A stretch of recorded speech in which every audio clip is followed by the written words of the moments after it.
الفاتحة إلى أشرف الأنبياء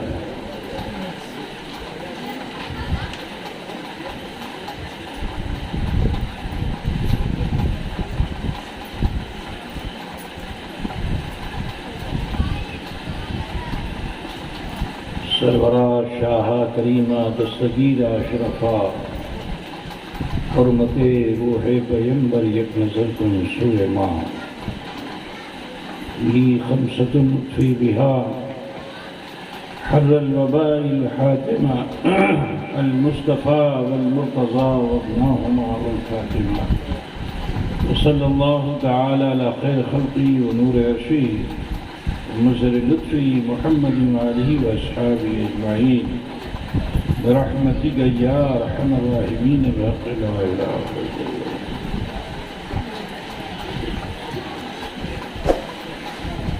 الا اللہ.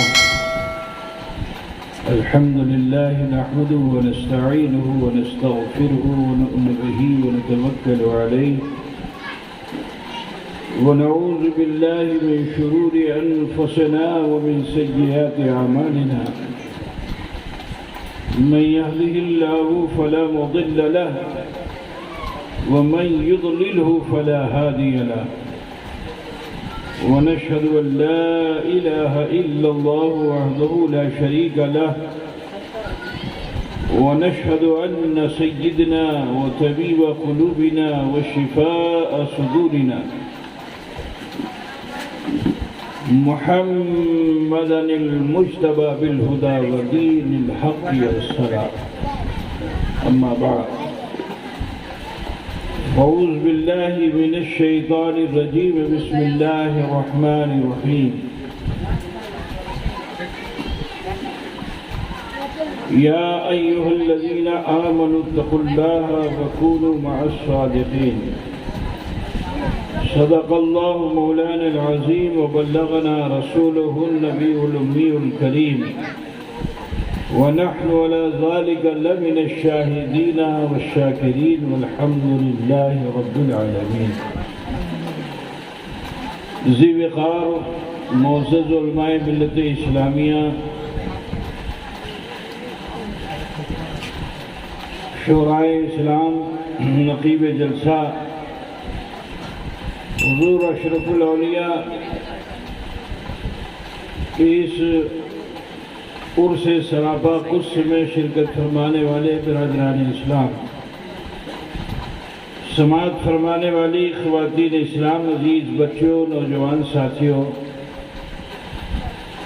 عقیدت و خلوص کے ساتھ آئیے ہم اور آپ مل کر آقائے نامدار، مدنی تاجدار، غریبوں کے غمخوار، صاحب ابرار و اخیار، سید عالم نور مجسم احمد مجتبی محمد مصطفیٰ صلی اللہ تعالی علیہ وآلہ وسلم کی بارگاہ بے کس پناہ میں جھوم کر ہدیہ درود پاک پیش فرما لیں.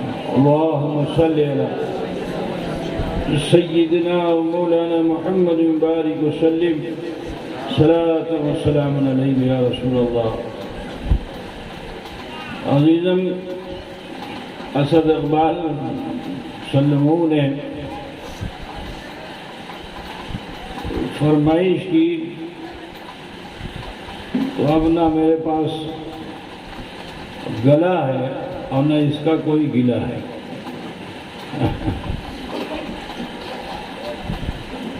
ماشاءاللہ یہاں بڑے ہی خوشگلو اشعار پیش کرنے والے شعراء جنہوں نے آپ کے قلوب و اذہان کو منور و مجلہ فرما لیا ہے. اب میں چندہ ضرورت نہیں سمجھتا کہ آپ کے پیالے میں کچھ اور پانی ڈالا جائے، ہے نا، کیونکہ آپ مکمل لبالب ہو چکے ہیں. بس ایک دو شعر سماعت فرما لیجئے. لاؤڈ اسپیکر تو اس مرتبہ بہرحال ہوتا ہے نا، بہت دنوں سے رکھا ہوا ہوگا تو اس لیے ہو سکتا ہے مرشا لگ گیا ہو، ہے نا.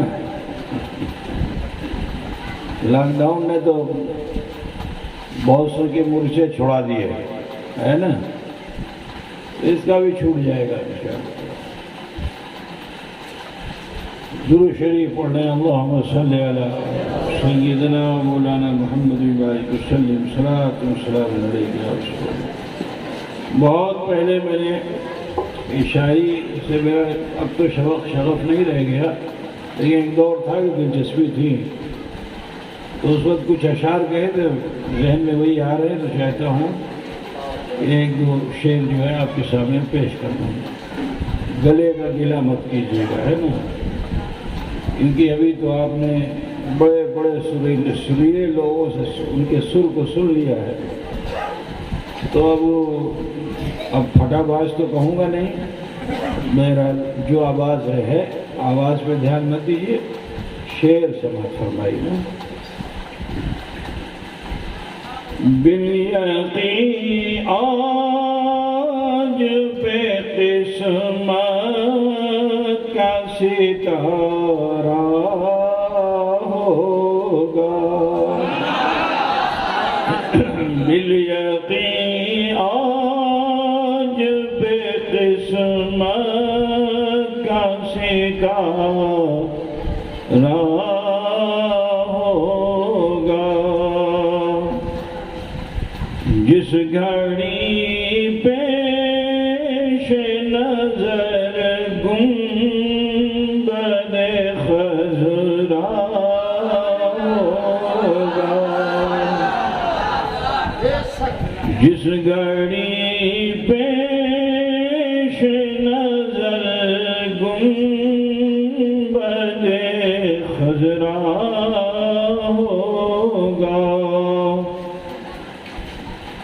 ایسا بالے کہ تو چل مجھ کو مدینہ پہنچوں، کیسا پر کیف مدینے کا نظارہ ہوگا، کیسا پر کیف مدینے کا نظارہ ہوگا۔ یہ شعر سماعت فرمائیں کہ چاند سینے کو کرے چاک شجر چوم قدم، چاند سینے کو کرے چاک شجر چوم قدم، جس گھڑی آپ کی انگلی کا اشارہ ہوگا، جس گھڑی آپ کی انگلی کا اشارہ ہوگا، اور یہ بھی ایک شعر سماعت فرما دیں کہ امتی آپ کے ہوں اور ملے ان کو عذاب، امتی آپ کے ہوں اور ملے ان کو عذاب، یا نبی آپ کو ہرگز نہ گوارا،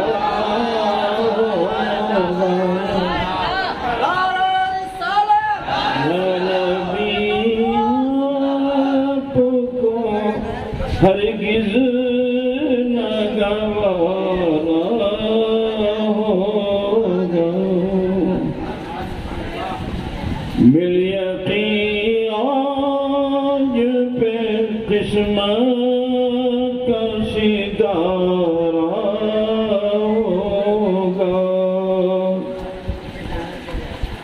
نقطہ سماعت فرمانے کہ اپنے اعمال پہ بخشش کی نہیں ہے امید، اپنے اعمال پہ بخشش کی نہیں ہے امید، قادری حشر میں کملی کا سہارا، بالیقین آج پہ قسمت کا ستارہ ہوگا۔ درود پاک پڑھنے، اللہم صلی علی سیدنا مولانا محمد بارک وسلم صلاۃ و سلام علیک یا رسول اللہ۔ تو بہرحال یہ چند اشعار تھے جو علی صلی اللہ علیہ وسلم کی فرمائش میں نے سنا دیا، ورنہ اب تو صرف سننے ہی کو دل چاہتا ہے۔ اور ماشاءاللہ بہت ہی کونا مشق اور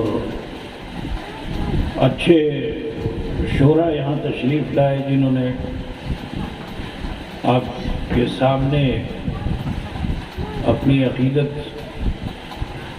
کو اشعار کی صورت میں پیش کیا۔ اللہ تبارک و تعالی ہمارے ان شعراء اسلام میں صفت حسانی عطا فرمائے۔ بہرحال تقریریں ہو چکی ہیں اور وقت بھی بہت زیادہ ہو چکا ہے، تو لہذا بہت تفصیلاً گفتگو تو اب نہیں ہو سکتی ہے، غالباً 3 بج رہے ہیں۔ ہاں وہی چیز ہے، تو لہذا بس تبرکاً تیمناً حضرت کی زندگی کے چند گوشے آپ کے سامنے رکھ کر اپنی گفتگو کو ختم کر دینا۔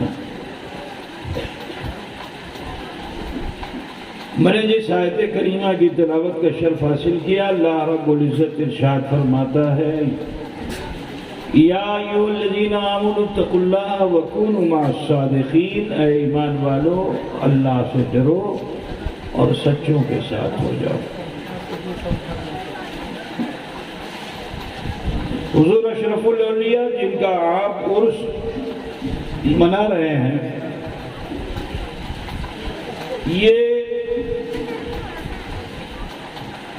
سچوں کے ساتھ ہونا کیا سچوں کی آغوش میں جنہوں نے آنکھیں کھولی ہوں، ان کی ولایت کا، ان کی کرامت کا کیا عالم۔ حضور اشرف الاولیاء علیہ رحمت و رضوان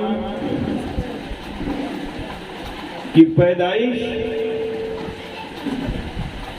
حق و باطل کے درمیان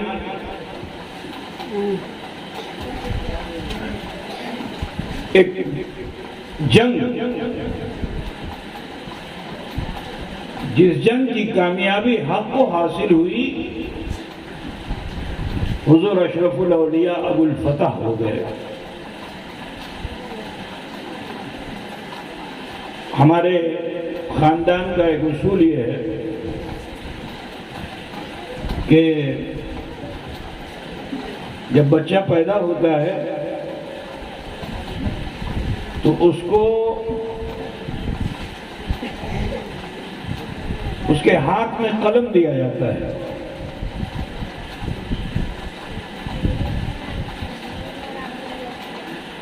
اور وہ قلم کسی ایسے ویسے کے سہارے نہیں چلتا، ہاتھ میں قلم بچے کے ہوتا ہے، اور جو بہت بزرگ ہوتا ہے اس کے ذریعے سے اس قلم کو صفحے پر چلایا جاتا ہے اور بسم اللہ الرحمن الرحیم تحریر کرایا جاتا ہے۔ تو حضور اشرف، یہ ہمارے گھر کا معمول ہے، ہمارے خاندان کا آج سے نہیں صدیوں سے معمول ہے، اور اسی کا اثر ہے کہ آپ اس خانوادے میں علم بھی دیکھیں گے، عمل بھی دیکھیں گے۔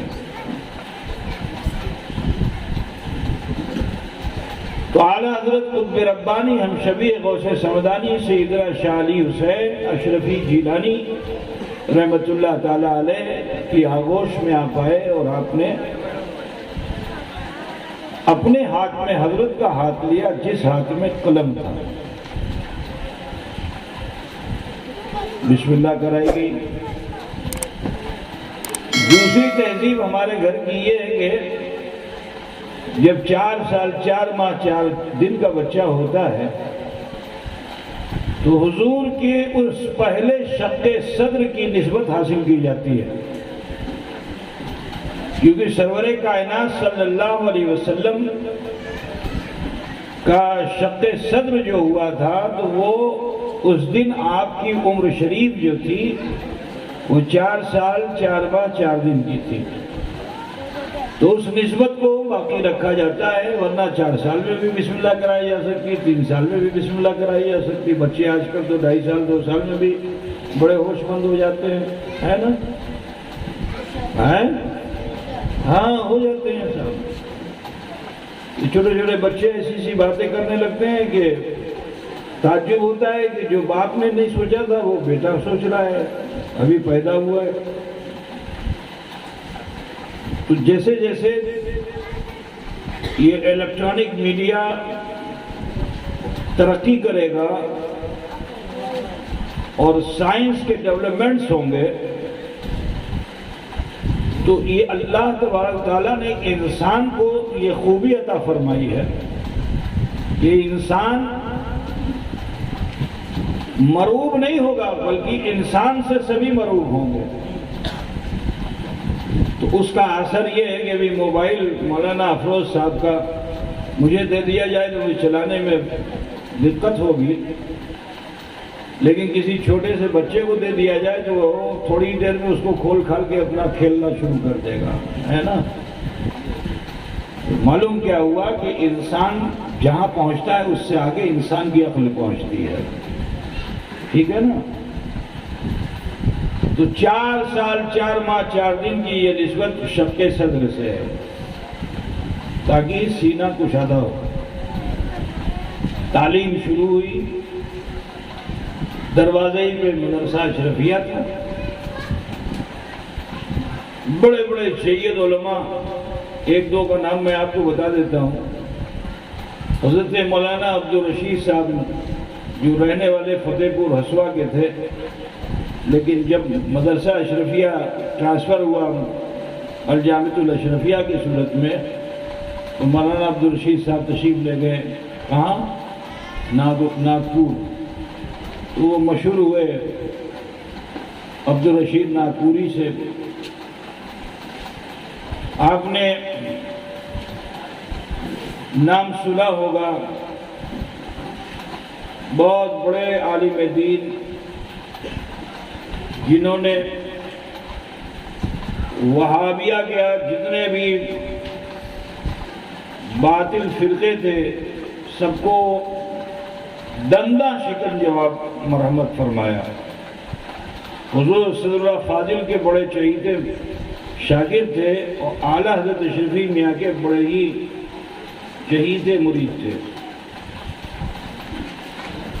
جعل حق مذاق الباطل کتاب ہے نا، جانتے ہیں نا؟ یہ کجویہ شریف میں بحیثیت مدرس رہے. حضرت کے پہلے اساتذہ میں سے یہ بزرگ ہے سر. مولانا علی مصطفیٰ صاحب ہاپوڑ کے وہاں کے سنبل کے رہنے والے، وہ وہاں مدرس تھے اور بھی دیگر مدرسین تھے. تو ان سے آپ نے تعلیم حاصل کی. اب جب یہ مدرسہ کچوے شریف سے ٹرانسفر ہو کے مبارک پور پہنچا تو خاندان کے بہت سے لوگ کوئی مراد آباد چلے گئے، کیونکہ یہیں سے پھر حضرت تشریف لے گئے مراد آباد. تو خاندان کے کچھ لوگ مراد آباد چلے گئے، کچھ ناگپور چلے گئے، کچھ جہاں جہاں جیسا طالب علم تھا ایڈجسٹمنٹ ہوا. حضرت والد صاحب رحمۃ اللہ تعالیٰ علیہ کے لیے حافظ ملت نے اصرار کیا کہ انہیں مبارک پور دے دیجئے. تو حضرت جب تشریف لے گئے ٹرین سے تشریف لے گئے اور جب ٹرین سے تشریف لے گئے تو وہاں مبارک پور کے قریب ایک اسٹیشن ہے، اس کا نام سٹھیاؤں۔ تو سٹھیاؤں اسٹیشن پہ جب حضرت اترے تو حضور حافظ ملت، اساتذہ، طلبہ اور مبارک پور کے مشاہیر افراد کے ساتھ اس اسٹیشن پہ پہنچے اور حضرت کا استقبال فرمایا اور حضرت کو ٹانگے سے لے کر کے مبارک پور پہنچے۔ اور مبارک پور کے لوگ سب حضور اشرفی میاں سے مرید تھے، میرے دادا سے مرید تھے اکثر لوگ۔ وہ سمجھیے کہ ان کے لیے خوشی کا ٹھکانہ نہیں رہا کہ اس گھر سے کوئی یہاں آ گیا، بڑا استقبال ہوا۔ تو حضرت کو تو اکڑ جانا چاہیے تھا، اتنے بڑے بڑے علماء میرے استقبال میں آئے ہوئے ہیں اور پھر تعلیم نہیں حاصل کر پاتے۔ مبارک پور میں ہر طرف جہاں جاتے ہر دروازہ کھلا ہوا ہے، انواع و اقسام کی چیزیں جب چاہتے تب منگا کے کھاتے۔ لیکن مبارک پور کے سب سے غریب شخص حاجی خیر اللہ درال، جن کے وہاں حضرت کو رکھا گیا، جہاں نمک روٹی ملتی تھی، وہاں رہے۔ بڑی دشواریوں کے دور سے اس وقت مدرسہ چل رہا تھا۔ تو اس زمانے میں حضرت والی صاحب رحمۃ اللہ علیہ نے مبارک پور میں انجمنیں بنوائی، ہر محلے کی انجمن بنوائی۔ انجمن حسینیہ ہے تو انجمن کون سے انجمن، اس طرح سے بہت سی انجمنیں سب بنوائی۔ اور پھر حافظ ملت سے آپ نے فرمایا کہ عرض کیا کہ حضرت میری یہ خواہش ہے کہ جو انجمنیں بن گئی ہیں یہ ہر جمعرات کو نعت خوان ہیں وہ جلوس لے کے نکلے، نعت شریف پڑھتے رہیں اور دروازے دروازے دروازے دروازے، اور اس روز جس کو جو بن پڑے وہ کچھ دے۔ تو حضرت نے تو پہلے حافظ ملت نے انکار کیا کہ نہیں، مناسب نہیں ہے۔ پھر حضرت نے بہت اصرار کیا تو اجازت دے دی۔ اب جو اجازت دے دی تو یہ سلسلہ پورے قصبے میں جاری ہو گیا کہ بس وہ محلے والے نعت پڑھتے پڑھتے ایک جگہ سے اپنے ایک محلے سے دوسرے محلے کے بارڈر پہ پہنچتے، وہاں دوسرے محلے والی انجمن جو ریسیو کرتی وہ آگے بڑھتے، اور حضرت کے گلے میں بڑا سا بٹوا لٹکا دیا جاتا ہے۔ بٹوا سمجھتے ہیں نا، بوڑھے آدمی جلدی سے سمجھ گئے، تم بیگ تو جس سے جو بن پڑتا، کوئی 4 آنا، کوئی 1 آنا، کوئی جو بھی، اس سے وہ اس میں پیش کر دیتا۔ والی صاحب علیہ رحمت و رضوان کی قیادت رہتی اور تمام یہ نعت خواں، پھر وہ نعت خواں ایسے ہو گئے کہ وہ اچھے اچھے شاعر ہو گئے، ردیف قافیے ان کو ملنے لگے اور بہترین شعراء وہاں پیدا ہوئے مبارک پور میں۔ ایک بیوہ عورت تھی غریب، تو جب ادھر سے لوگ جاتے تھے تو اس کا گھر چھوڑ دیتے تھے، یہ غریب اس سے کیا لیا جائے۔ تو 2 بار 3 بار جب اس طرح سے ہفتے میں گزرنا ہوا، حضرت جو ہے وہ نہیں رکے، لوگ بھی نہیں رکے، تو اس بوڑھی عورت نے ایک جمعرات کو جیسے ہی حضرت گزرنے لگے، حضرت کا پیچھے سے جا کے دامن پکڑ لیا اور کہتی کہ میاں جب یہاں چھوڑ دیا تو محشر میں کیا ہوگا؟ آپ میرے دروازے کو آپ نے کیوں چھوڑ دیا؟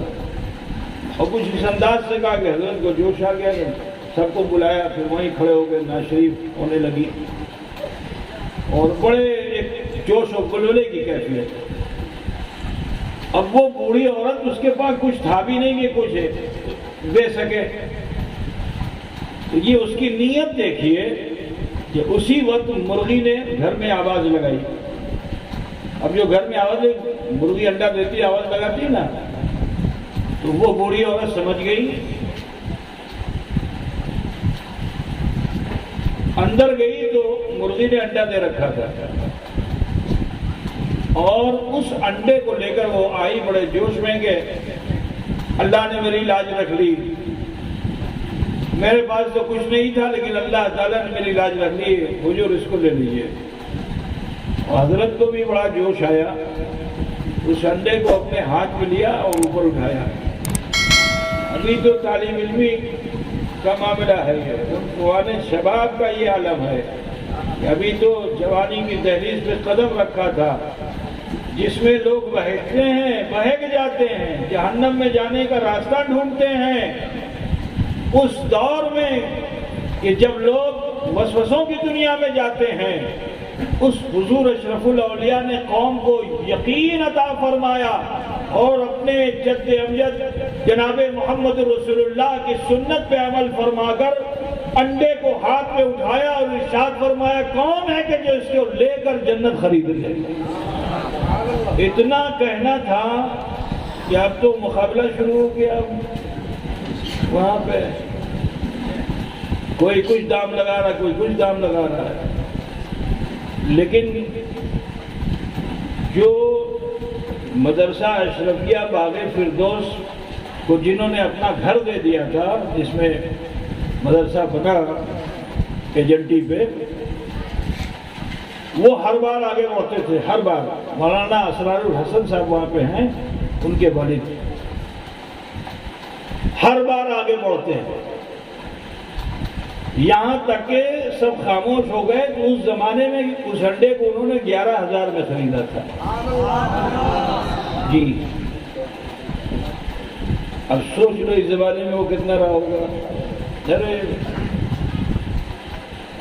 یہ تو راز کھلا کب جب میں اشرفیہ پہنچا تو حضرت وہی حاجی خیر اللہ دلال کے جو بچے انہی کے وہاں قیام، اب حضرت بیٹھے ہوئے، بھیڑ لگی ہوئی تھی، اچانک ایک صاحب رکشے سے آئے، ضعیف آدمی ہے، لیکن وہ جیسے ہی تشریف لائے حضرت مطلب بڑی اجلت سے چارپائی سے اٹھ کھڑے ہوئے اور کمرے سے باہر ان کا استقبال آگے کیا، اور اس کے بعد وہ آئے، لاکھ کہتے رہے چارپائی بیٹھ جاؤ، کہا نہیں میاں کیسے ہوئی ہے، نہیں بیٹھے، اور اس کے بعد بس یہی کہا کہ میاں چلیو نہیں، اپنا مبارک پور کی زبان میں۔ حضرت فوراً ایک مرتبہ نے کہا توقف کیے، کچھ نہیں، تیار ہو گیا۔ اس کے بعد اسی رکشے پہ دونوں لوگ بیٹھے اور گھر گئے۔ اب جو گھر گئے تو گھر میں تجوری تھی، اس تجوری میں روپیہ پیسہ کچھ نہیں تھا، خالی یہ انڈا تھا، وہی میں نے دیکھا پہلی بار۔ اس کو میں نے وہ بڑے خوبصورت سے کیا کہتے ہیں اس کو، نیلے کلر کی شہنیل، مجھے اب تک وہ منظر یاد ہے، شہنیل تھی، اس شہنیل میں انڈے کا وہ پورا بنا ہوا، اس میں وہ انڈا رکھا ہوا اور ڈبہ تھا، اسی ڈبے کے اندر وہ بند تھا۔ حضرت کی بارگاہ میں پیش کیا اور نیچے اتنا بڑا مطلب پورے کاغذ پہ بھی نہیں تھا، وہ آدھا کاغذ رہا ہوگا، اس کاغذ پہ انہوں نے لکھوایا تھا کہ میاں اسے نہیں منیو، لکھ کے دیجئے، عالم علمی کے زمانے میں لکھ کے دیجئے کہ آپ کے جد نے ایسا ہی کیا تھا، آپ بھی میرے لیے ایسا کیجئے، تبھی میں لوں گا اس انڈے کو۔ تو حضرت نے ادارے کے فروغ کے لیے ذرا دیکھیے جذبہ کیسا تھا کہ آپ نے اسے لیا اور لکھ دیا، تحریر کر دیا کہ میں سید مجتبیٰ اشرف، میرے نام ان کا ذہن سے نکل رہا ہے اس وقت، ان کا نام لکھا، اور اس کے بعد یہ تحریر فرمائے کہ میں ان کو جنت کی ضمانت دیتا ہوں، فقط سید مجتبیٰ اشرف جی۔ وہ تحریر میں نے پڑھی، دیکھا بھی، تو وہ تحریر اس پورے پرچے پر حضرت کا انہوں نے دستخط کروایا تھا۔ جب جب حضرت مبارک پور جاتے تھے وہ اپنے گھر لے جاتے تھے، کھلانے پلانے سے پہلے دستخط کرواتے تھے، ہم یہاں رینیول کر دو، بات سمجھے، رینیول کرواتے تھے وہ۔ تو ایک کونا بچا تھا اس سال، جس سال میں نے اسے دیکھا بھرا ہوا تھا، حضرت کی چھوٹی چھوٹی دستخط، چھوٹی چھوٹی دستخط اس پہ تھی، تو ایک کونا چھوٹا سا بچا ہوا تھا جس پہ حضرت نے آخری دستخط کیا۔ پکڑ کے ہاتھ خوب روئے، کہا میاں اب لگتا ہے ملاقات نہیں ہوئی ہے، میں تو جگہیا نہیں ہے، بھر ہوا ہے، اپنے انداز میں وہاں مبارک پور کی زبان میں کہا اب الوداعیہ یہ ہے اور بس دعا کیجئے کہ خاتمہ خیر پہ ہو۔ میں آپ کو بتاؤں کہ حضرت وہاں سے واپس آئے، 2 یا 4 مہینے ان کا یہ حیات تھی، 27 رمضان المبارک کو ان کا انتقال ہوا۔ بات سمجھے، انہوں نے وصیت کی تھی کہ اللہ یہ چٹھی میری قبر میں میرے سینے پہ رکھ دی جائے، تو جس کی جوانی کا یہ عالم ہو تو بڑھاپے کا عالم کیا ہوگا، ہے نا؟ تو اشرفیہ میں تھے تو بھی جنت کی بشارت دی، اور مخدوم اشرف مشن کو قائم کیا تو بھی جنت کی بشارت دی۔ 305 کے ممبر بہت سے لوگ یہاں بھی بنے ہوں گے، ہے نا؟ حضرت کا یہ زبانی اعلان تھا، اور کیا جزیہ پیش کرتے تھے، فرماتے تھے 3 اور 5 ملاؤ تو 8 ہوتا ہے، اور جنت کے دروازے 8 ہیں، جو اس 305 کو قبول کر لے گا میں اس کو اجازت دیتا ہوں کہ وہ جس دروازے سے چاہے جنت میں داخل ہو جائے۔ تو یہ اللہ والے تھے، اللہ والوں کا معاملہ ہے نا؟ من کان للہ کان اللہ لہ، جو اللہ کے لیے ہو جاتا ہے اللہ اس کے لیے ہو جاتا ہے۔ عزیزو، آج ہم ان کے عرص پاک میں ہیں کہ جن کے دلوں میں قوم کا بڑا درد تھا، دین کا بڑا درد تھا، جذبہ اسلامی کے ساتھ سفر فرماتے تھے، اپنی خواہش کے لیے نہیں سفر فرماتے تھے۔ ابھی عزیزم مولانا سید معاذ اشرف اشرفی جیلانی مرچشم نے بتایا کہ جب مہمان کسی کے وہاں بنو تو اپنی خواہش کا کھانا نہ کھاؤ، جو ملے وہ کھاؤ، یہ باپ دادا کی ریت ہے۔ میں جب پہلی بار مالدہ والد گرامی علیہ رحمہ کے ساتھ آیا تو میں ان کے مزاج کی بات بتا دوں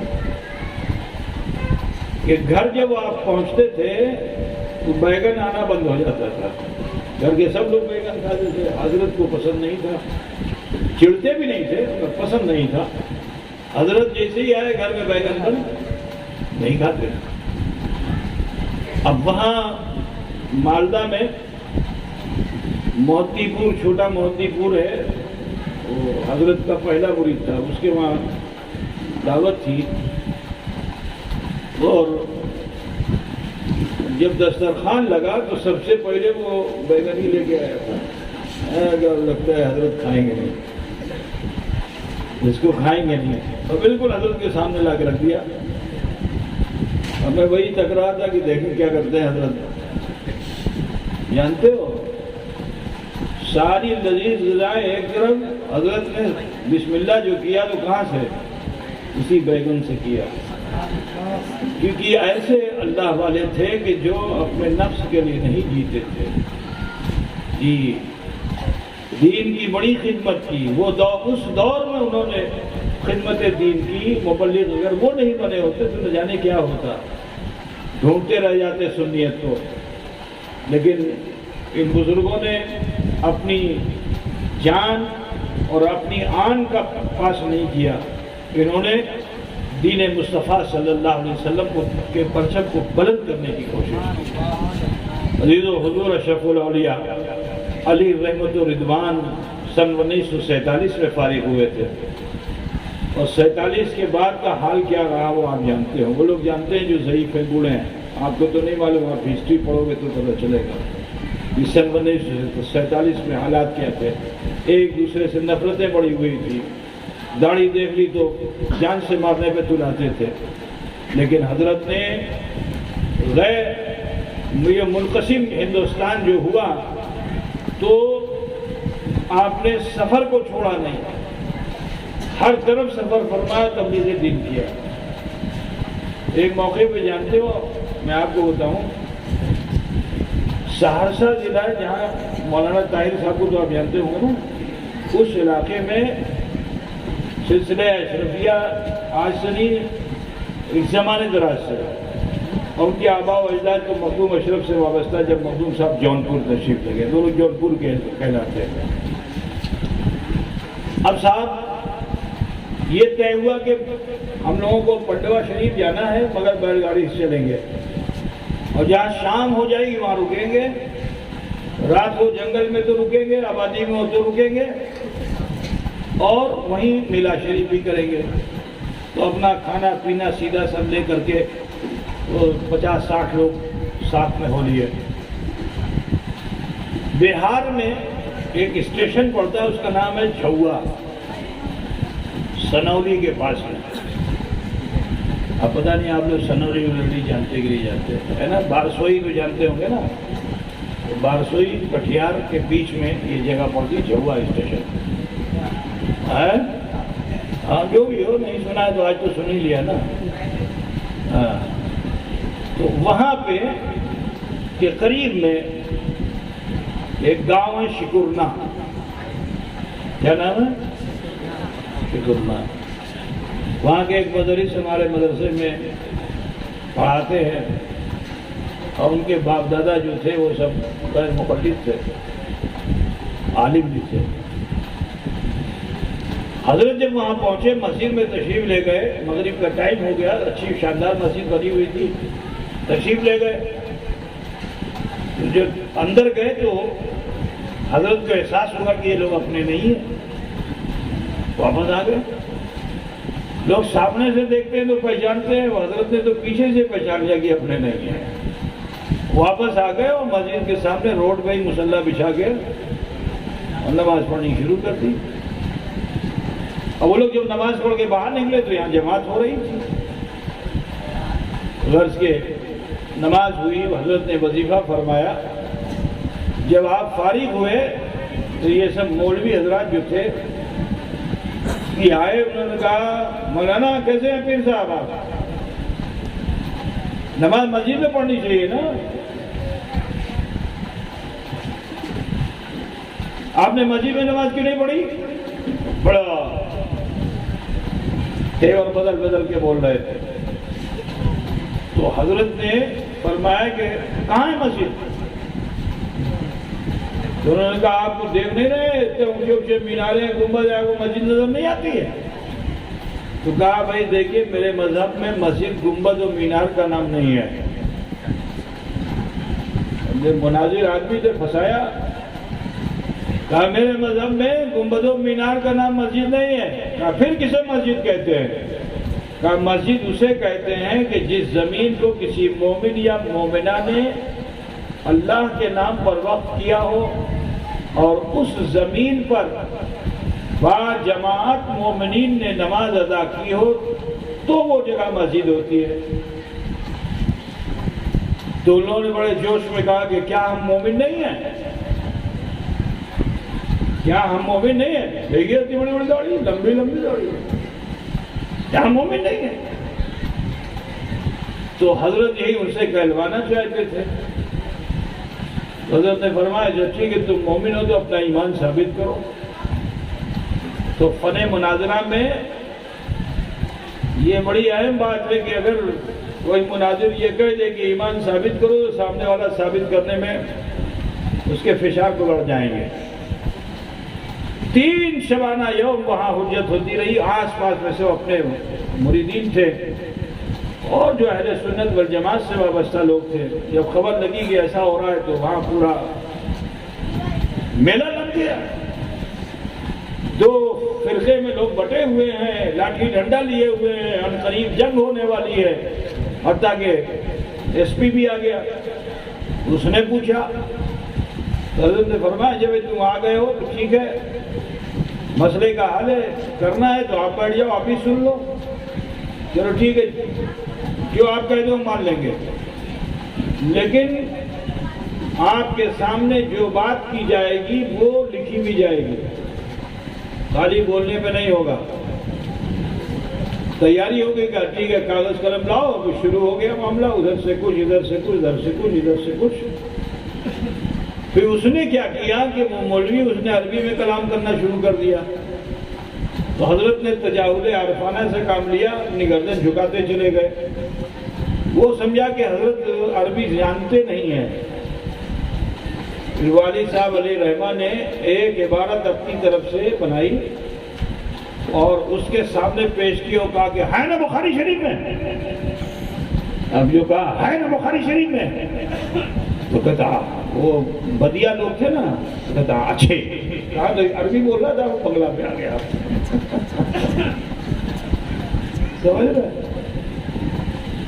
تو حضرت نے فرمایا کہ جب تجھ میں یہ صلاحیت نہیں کہ میرے کلام اور نبی کے فرمان، نبی کے کلام میں تو فرق نہ کر سکے تو کیسا مولوی ہے؟ غرض کے جو مسائل تھے وہ سامنے آئے اور وہ 13 کے 13 علماء جو تھے وہ سب کے سب حضرت کے ہاتھوں میں بیعت ہوئے، سب حضرت کے ہاتھوں میں بیعت آئے۔ الحمدللہ وہ علاقہ پورا جو ہے اہل سنت والجماعت سے وابستہ ہے، مدرسہ ہے، مسجد ہے، سب ہے، اللہ کا شکر ہے۔ تو وہابیہ سے مقابلہ آسان نہیں ہے۔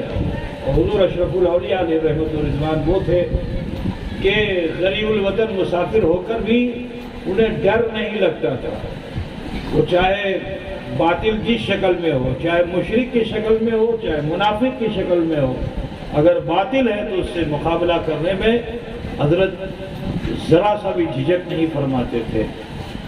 یہ عورت کہاں گئی؟ یہ کیا کر رہی ہو؟ او بچی ادھر جاؤ، مجمع میں نہیں آنا چاہیے، گناہ ہے۔ تو آج ہم جن کا عرس منا رہے ہیں وہ اشرف الاولیاء، اخلاق تو ایسا تھا جیسا بھی معظمیہ نے آپ کو بتایا کہ دروازے پہ کوئی آ جائے تو اس کو وہ کھائے ہوئے تھا، لیکن کچوچے کے پانی کا اثر ہے کہ تھوڑی دیر میں ہضم ہو جاتا ہے۔ حضرت کو معلوم تھا یہ کھا کے آئے لیکن ابھی تھوڑی دیر میں اس کو پھر بھوک لگے گی، جہاں پانی پیے گا کچوچے کا، تو کچوچے کے پانی کی یہ تاثیر ہے۔ ہاں، جتنا فاضل ہوتا ہے وہ فضلہ ہو جاتا ہے۔ تو بہرحال ہم آج ان کی بارگاہ میں خراج عقیدت پیش کرنے کے لیے حاضر ہوئے کہ جو سنت مصطفیٰ صلی اللہ علیہ وسلم کو جنہوں نے اپنی پوری زندگی عام فرمایا، اور بحمدہ تعالیٰ انسان جب مرتا ہے تو کچھ نہ کچھ باقی چھوڑ کر جاتا ہے۔ میں آپ کو حضرت کی آخری زندگی کا ایک واقعہ بتا دوں کہ حضرت والد صاحب سفر کرتے تھے، آپ لوگ نظر و نظور بھی پیش کرتے تھے، ٹھیک ہے، تو کچھ تو جمع رہنا چاہیے۔ مرنے کے بعد ورثے میں، وراثت میں کچھ مال تو آنا چاہیے، لیکن آپ حیرت کرو گے کہ والد صاحب علیہ رحمہ کی مثال سے پہلے بڑے بے چین تھے، گاڑی لیں گے، ٹاٹا سومو لیں گے، یہی معظمیہ کی پیدائش ہے۔ یہ چھوٹے سے تھے، سومو کو کہیں دیکھ لیا، بول دیے۔ اب جب بول دیے تو پوتے کی بات دادا کو پسند آ گئی، تو حضرت نے کہا گاڑی لینا ہے، اب یہ وہاں پیسہ، ورنہ سب سے زیادہ محاسبہ میرے گھر والے مجھ سے کرتے، میں ہی رہتا تھا، میں ہی دیکھتا تھا۔ اتفاق سے سراج میاں بھی تھے، میرے بہنوئی چھوٹے وہ بھی تھے، تو مجھ سے کہا، میں نے کہا ان لوگوں سب کو بیٹھا لیجیے، جو ہے آپ کو گنوا لیجیے، بینک میں جو دکھلا لیجیے۔ تو آپ حیرت کریں گے کہ اس وقت جو قیمت تھی اس گاڑی کی اتنا ہی روپیہ تھا، اتنے ہی روپیہ جنہوں ٹاٹا سومو، حقیقت میں یاد نہیں آ رہا اس کی رقم کتنی تھی۔ تو غرض کے اس رقم کو حضرت نے، سب سے خاص بات یہ ہے کہ اس کو سبھی گھر کے سبھی لوگوں کو دکھلا دیا کہ میرے پاس ہے کیا چیز، ورنہ ہو سکتا ہے تقاضۂ بشری کے تحت وسوسہ ہو، قادری میاں ساتھ میں رہتے ہیں، پتہ نہیں کتنا ان کی جیب میں ہوگا، ہے نا۔ حضرت نے سارے خاندان کے لوگوں کو دکھلا دیا، کیونکہ دنیا تو یہی جانتی تھی کہ ان سے زیادہ صاحب ثروت کوئی نہیں ہوگا۔ فقیر تھے، فقیری میں شاہی کرتے تھے، کسی کے کبھی محتاج نہیں ہوئے، لوگوں کی مدد کرنی لیکن کسی سے خود مدد نہیں لی، بڑی قناعت اور توکل پہ زندگی گزارنے والی ذات کا نام اشرف الاولیاء تھا۔ عزیزان گرامی، میں آپ کو بتاؤں کہ اس وقت یہ تھا کہ وہ نئی ایسی گاڑی آئی تھی، اس میں دیکھا 20,000 روپیہ اور لگے گا۔ ہم لوگوں نے فون کیا کہ حضرت ایسا ہے کہ وہ گاڑی 2 دن کے بعد ملے گی لیکن اس میں 20,000 روپیہ لگے گا اور وہ آپ کو نہیں دینا۔ میں نے کہا میں دے دوں گا۔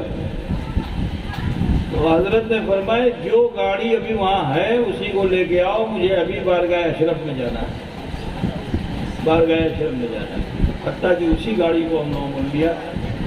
گاڑی لوگے تو لینا پڑتا ہے نا لون، بغیر لون کی گاڑی لے پاؤ گے؟ لیکن آپ حیرت کرو گے کہ کیش میں گاڑی لے کر کے ہم لوگ آئے، کوئی نہ جانچ نہ پڑتال کبھی کچھ ہوئے نہیں، کیش دے کر کے گاڑی لے کر آئے۔ حضرت نے فرمایا مجھے نہیں لینا ہے، لون نہیں لینا ہے۔ آج کون ہے کہ جو گاڑی لے اور لون نہ لے؟ نہیں لے گا تو اس کی انکوائری آ جائے گی۔ لیکن حضرت ایسے متقی تھے، ایسے پرہیزگار تھے کہ کیش میں اس گاڑی کو خریدا اور پھر اپنے کو بالکل خالی کر لیا۔ اسی کے بعد غالباً 3 یا 4 مہینے کے بعد حضرت علیل ہوئے اور پھر یہاں تشریف لائے، علاج کی غرض سے تشریف لائے، اور پھر محبین مخلصین کی دعوت بھی تھی، ہم یہاں تشریف لائے۔ یہ خوش نصیبی آپ لوگوں کی ہے کہ ایک اللہ کا مقرب ولی جس نے اپنے دیار کو چھوڑ کر آپ کے دیار کو پسند کیا، اور پروردگار عالم نے فرشتے موت کو بھیج کر کے انہیں اپنا قرب عطا فرما دیا۔ وہ قرب حق انہوں نے پایا تو بنگال میں پایا۔ معرفت کے زینہ بھی حضور اشرف الاولیاء نے کس شوشے میں نہیں طے کیا، اسی بنگال میں طے فرمایا۔ حضرت شیخ علاء الحق منڈوی کی بارگاہ سے آپ کو سارا فیض ملا تھا، حضرت اخی سراج آئین ہند کی بارگاہ سے آپ کو سارا فیض ملا تھا، حتیٰ کہ حضرت نے بنگال سے اتنی محبت فرمائی کہ کسی بنگال سے آپ کی روح قفس مصری کو پرواز کر جاتی ہے۔ اللہ تبارک و تعالیٰ ان کے درجات کو بلند فرمائے اور ان کے مرقد انور کو فرشتوں کا مزار بنا دے اور صبح قیامت تک لوگوں کو کے فیض کی جگہ اسے بنا دے۔ دعا کرتا ہوں کہ اللہ تبارک و تعالیٰ حضور اشرف الاولیاء علیہ رحمت و رضوان کے روحانی فیوز و برکات سے صبح قیامت تک نسلاً بعد نسل آپ کو فیضیاب ہونے کی توفیق رفیق عطا فرمائے۔ وقت کافی ہو چکا ہے، حضرت ہی کے معمول کو اپنا لیا جائے۔ حضرت اپنے خطاب کے بعد تھوڑی دیر قوم کو مراقبے کی دعوت دیتے تھے، محاسبے کی دعوت دیتے تھے۔ آئیے ان کے طریقے کو ہم اور آپ اختیار کر لیں، اپنے ہاتھوں کو باندھ لیں، سر کو جھکا لیں، جو کچھ بھی خطائیں غلطیاں ہم سے آپ سے ہوئی ہیں اسے اکٹھا کر کے رحم الراحمین کی بارگاہ میں پیش کر دیں۔ وہ غفور ہے، رحیم ہے، ہمارے آپ سب کے چھوٹے بڑے گناہوں کو معاف فرمانے والا ہے۔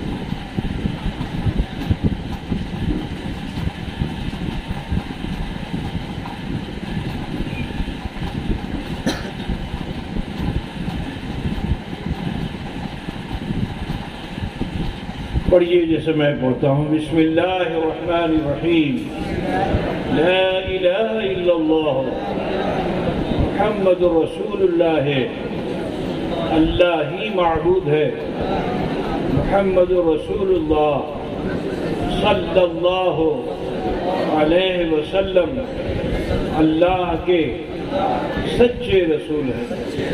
استغفر اللہ ربی من کل ذنب واتوب الیہ۔ اے اللہ تیری بارگاہ میں سچے دل سے سب چھوٹے بڑے گناہوں سے ہم توبہ کرتے ہیں اور ہم وسیلہ چاہتے ہیں تیرے محبوب سید عالم نور مجسم احمد مجتبیٰ محمد مصطفیٰ صلی اللہ علیہ وسلم پر۔ اس مختصر سے وقت میں اللہ تعالیٰ نے ہم سب پہ فضل فرمایا کہ ہم نے کلمہ شریف پڑھا، استغفار کیا، شامی شریف میں ایک مرتبہ کلمہ شریف پڑھنے سے اللہ تعالیٰ 3000 گناہوں کو معاف فرما دیتا ہے۔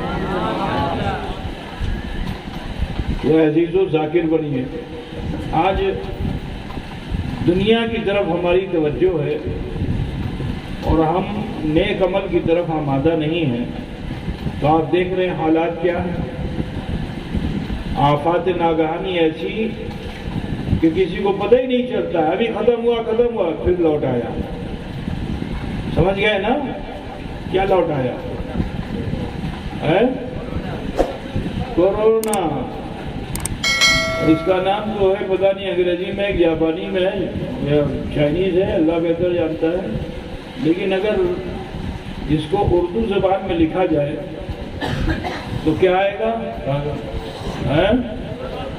کیا؟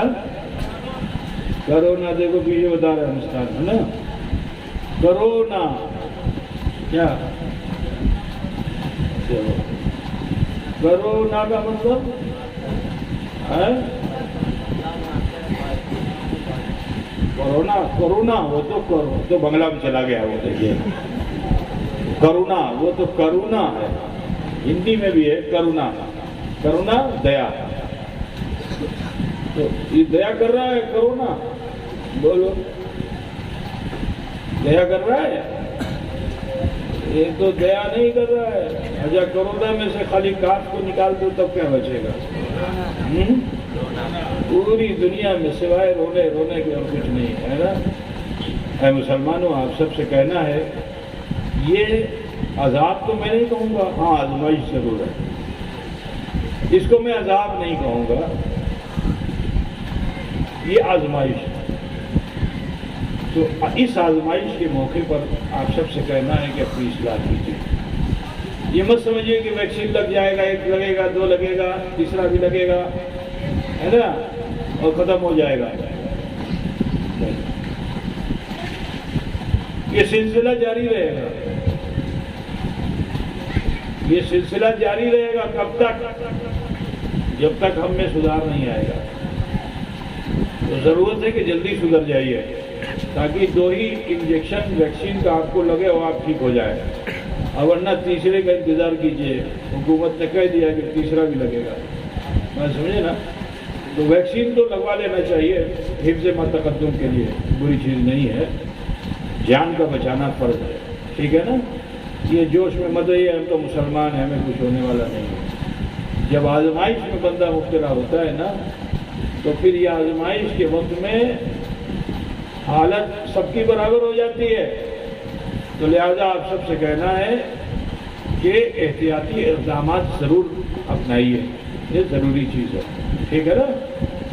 اور دعا کرتے ہیں کہ اللہ تعالیٰ اس بلا وبا کا خاتمہ فرمائے۔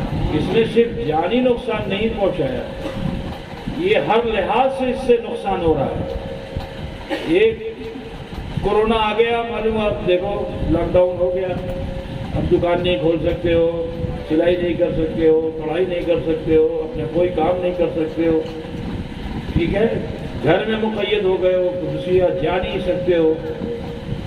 تو یہ پریشانی اس لیے ہے کیونکہ ہم نے اپنے عمل کی اصلاح نہیں کی ہے، اپنے کو ہم نے درست نہیں کیا۔ میں بہت چیلنج کے ساتھ کہتا ہوں، آپ ویکسین نہیں لگوانا چاہتے مت لگوائیے، لیکن کم سے کم اپنے اندر سدھار تو لائیے۔ آپ ویکسین سے ڈر رہے ہو مت لگواؤ، لیکن کم سے کم اپنے کو سدھار تو جاؤ، مسجدیں آباد تو کرنے لگو، جھوٹ بولنا چھوڑ تو دو، ڈانڈی مارنا چھوڑ تو دو۔ شریعت محمدی کے مطابق اگر جینے لگو گے نا تو سمندر بھی تمہیں راستہ دے دے گا، تمہاری منزل میں تمہیں پہنچنے میں سمندر بھی رکاوٹ نہیں بنے گا، تم اپنی منزل پہ آسانی سے پہنچ جاؤ گے انشاءاللہ تعالی۔ پھر بلا کو بلا لگ جائے گی اور آپ بلا کو بلا لگے گی اور آپ کیا ہو جاؤ گے؟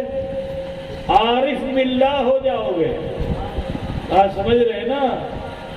لہذا آپ سب سے کہنا ہے اپنے اعمال میں تبدیلی لائیے اور نیکیاں کیجیے، اچھائیاں کیجیے، بھلائیاں کیجیے، انشاءاللہ تعالی دنیا بھی اچھی ہوگی، آخرت بھی بہتر ہوگی۔ دعا کرتا ہوں اللہ تعالی ہمیں تمہیں سب کو عمل خیر کی توفیق رفیق عطا فرمائے۔ السلام علیکم۔